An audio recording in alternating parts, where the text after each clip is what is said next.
Morning. In today's class, we will see few definitions in real analysis and the results based on that definition and the definition of a Cantor set.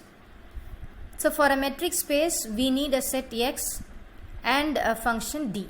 This function D is called as a distance function. It is defined from X cross X to R, the real number set. So if this set X satisfies the following three conditions, then X is said to be a metric space. The first condition is distance between any two points is always greater than or equal to 0. It is greater than 0 if P not equal to Q and equal to 0 if P is equal to Q.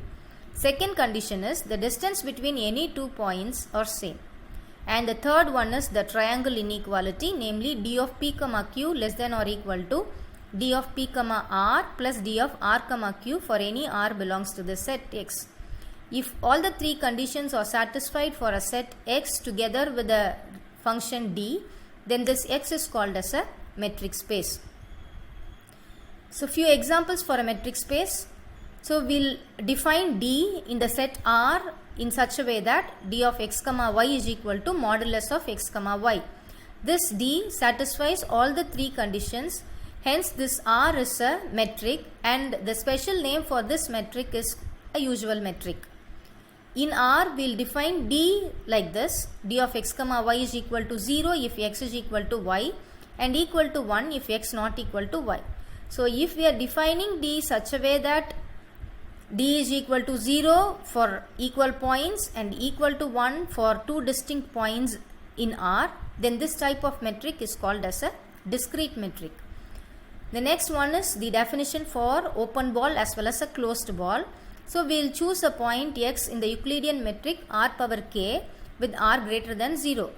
For an open ball with center X and radius R, it is defined as the set of all point Y in R power K such that modulus of X minus Y less than R. That is, for an open ball, we should not consider the points which lies on the ball B.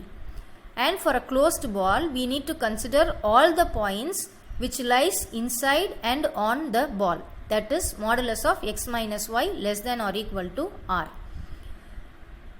Neighborhood of a point P is defined as NR of P. This set NR of P consists of all the points which lies inside the ball with the center P and radius R. That is, D of P comma Q is less than R. Limit point of a point P is if every neighborhood of P contains a point Q not equal to P such that Q belongs to E. That is, a point is said to be a limit point if it contains a point distinct from P in every neighborhood of that particular point P. So in a neighborhood of P, we should have at least one distinct point of P. If P belongs to E and P is not a limit point of E, then P is called as an isolated point of E. A set E is said to be closed if every limit point of E is a point of E. Every limit point of E must be inside this E. Then the set E is said to be closed. A point P is an interior point of E if there is a neighborhood of P such that N is contained entirely inside E. That is, the neighborhood of that particular point should be contained entirely inside the set. A set E is open if every point of E is an interior point of E. The complement of the set E is the set of all points P belongs to X such that P is not in E. A set E is said to be perfect if E is closed and if every point of E is a limit point. If every point of E is a limit point, then the set is closed. If the set is closed as well as if every point of E is a limit point of E, then E is said to be a perfect set. The next one is the definition of bounded. E is bounded if there is a real number M and a point Q belongs to S such that distance between P comma Q is less than M. For all P belongs to E. The set E is said to be dense if every point of X is a limit point of E or a point of E or both. It should be a limit point, it should be a point of E as well as both the conditions. So few results.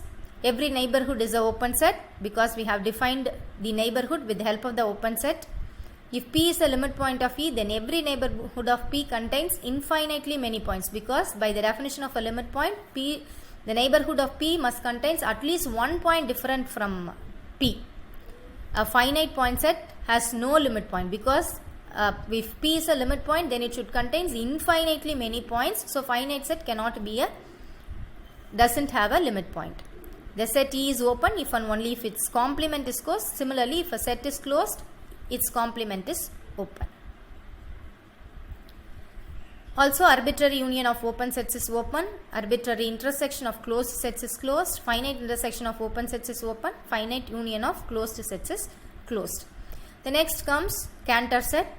Let E naught be an interval, closed interval 0, 1. So, remove the segment open 1 by 3, closed 1 by 3. In the real axis, select the closed interval 0, 1. So, what we have to do is remove the segment 1 by 3, 2 by 3. That is the open set. And let E1 be the union of the intervals closed 0, 1 by 3 and closed 2 by 3, 1 by 3. As we have removed the open set 1 by 3, 2 by 3. Next, remove the middle thirds of these intervals and let E2 be the union of this. Closed 0, 1 by 9, closed 2 by 9, 3 by 9, closed 6 by 9, 7 by 9, closed 8 by 9, 1. Continuing in this way, we contain a sequence of compact sets En such that E1 contains E2 contains E3 and so on. En is the union of 2 power n intervals, each of length 3 power n. The set P is equal to intersection En is called a Cantor set. Thank you.